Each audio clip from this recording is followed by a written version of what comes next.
Hey everybody, welcome back. This is Charles Figley again. Hope you're going to enjoy the class. This is the first knowledge block.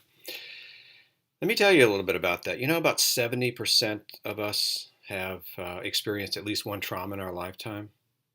So it's highly likely that everyone who's watching this video, highly likely that they've experienced at least one. But when we experience these, it's very often very individual. Sometimes it's unique. Sometimes no one knows about it. So what we want to do in this class, given the fact of how universal, is to note and to think about and to integrate our own experiences into understanding the impact of trauma, how it influences us, how it may push us in a particular major or field, profession. And then in particular, how a traumatic experience affects our worldview, the degree to which we feel safe with other people, maybe other people that may have been involved in our own traumatic experiences, maybe have caused it, or we thought that would be the case. But what are those kinds of influences?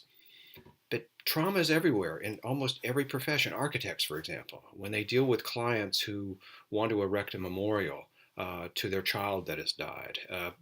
Dunblane, Scotland, in the late 1990s, there was this crazy maniac that came in and shot the entire classroom, including little toddlers and teachers. The challenges faced by anyone who wants to either tear down the school or erect a memorial or act like nothing's happened. It's very, very difficult, and architects not trained in these kinds of matters, it's quite a challenge for them. Nurses and physicians working in emergency rooms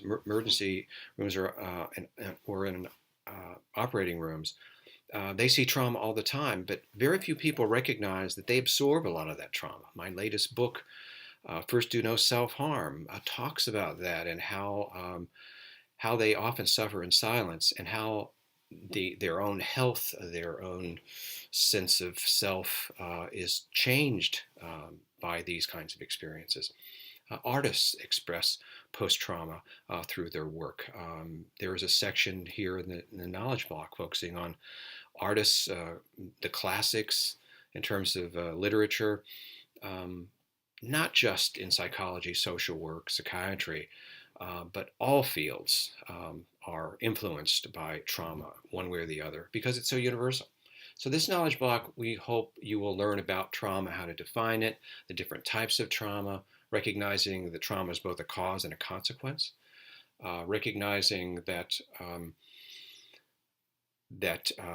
completing the first knowledge block, you'll be able to really get it, really have some appreciation for the universality of it. And that's when we want you to first visit the Trauma Quest, the game. Some of you may want to jump in right now, but what we hope you'll do is complete the first knowledge block, take the exam, and then use the points that you've acquired in the game. And the game, we're going to talk about that a little bit later on, especially just before Knowledge Block 2. And I think you'll have a good time. So dive into this. You'll see I'm going to come back and talk to you a little bit about some of the readings and to try to make sure that you get what we're trying to emphasize in these readings. So I'll talk to you a little bit later and enjoy.